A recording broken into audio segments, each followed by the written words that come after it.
جی مش په دا خبره کښې واحد لامبریک د دغې ټیپو صاحب میش لاک لاک شکر یاده کوي او د دغې نه میش ډېر شکر ګزاري چې د دغې د میش سره داسې حمایات وکړه لکه د خپلې بچو نه حمایات چې وکړي. بیا دویم نمبر د بل مشر چې دی توتیش ول اس پي صاحب بیا د دغې چې کیم وکړه د دغې هم میش شکر ګزاري. درام میش د دغې میش د علاقې د تاڼې چې کیم ډي اس پي صاحب دی دغې میش ډېر شکر گزاري. بیا چې په دی کې معلوم د مالادو دغه میش ډېر شکر گزاري او داسې چار چیرې پولیس بیا ناستلې دو ډېرې ډېرې چارې شوې دي لکه دا دوور چې د میژې په مسله شو ووته په دا چې لوړ د میش د څلورانه بعد یې چا سره نه وي قسم قسم خبرې هشوې خو یوه خبره د مو سره وه چې د مو بچي ویلي وي چې په مو په چا کار زادو زه ودا تاسه یګې یوه ټکي په وجه سره دی دا رحمات وکړه دمره خپل عقل سوچ سمجھ یې حاصل کړه چې د یوې نیمې دوې میاشتې مړه دی برامات کړل او بل په صحیح ځای براماتي په دا کښې هېڅ فرق نشته دی خو یو میژ نوره هم د دی نه توکل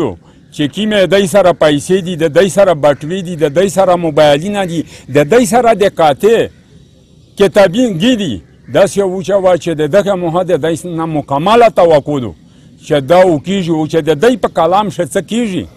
دا د میش پیرا پیرا په دی باندې اعتبار دی د میش په دی تسلادو چې داسې نمونه چارو دی وکړو لکه د خپلې بل بچې د لمبریکه میش د دغې مشر شکریا کي دوم لمبر یې د دغې دوم مشر کی دریم لمبر یې د میش د ډي اس پي صاحب شکر گزاري او بیا لون د مالا چې دو یا دغه بیا داسې چار کړی دو لکه و بچون ته چې آرډر سړی ورکو د بچون غوندې چار یې نه وخاصېدو. 3 मई 2021 का दिन था. हमें इत्तला मिली पब्लिक ने हमें इन्फॉर्म किया कि सदाखेल का इलाका है दरियाए कुरम के किनारे पे और ये थाना डुमेल के हदूद में आता है कि वहाँ रेत में दफन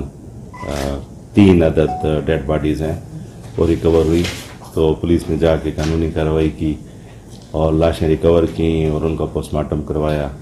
और चूँकि उससे शनाख्त नहीं हो रही थी इलाके के लोग जो थे वो भी इसे बेखबर थे कि ये कौन है तो उन्हें TMA की मदद से अमानतन थाना गौरीवाला के हदूद में कब्रिस्तान में दफना गया. बाद में कुछ लोग जो हैं वो थाना डोमेल पहुंचे और उन्होंने कहा कि उनकी फैमिली के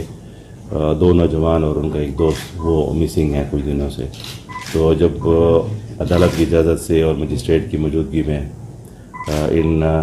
कब्रों की कब्र कुशाई की गई और डेड बॉडीज़ दोबारा निकाली गई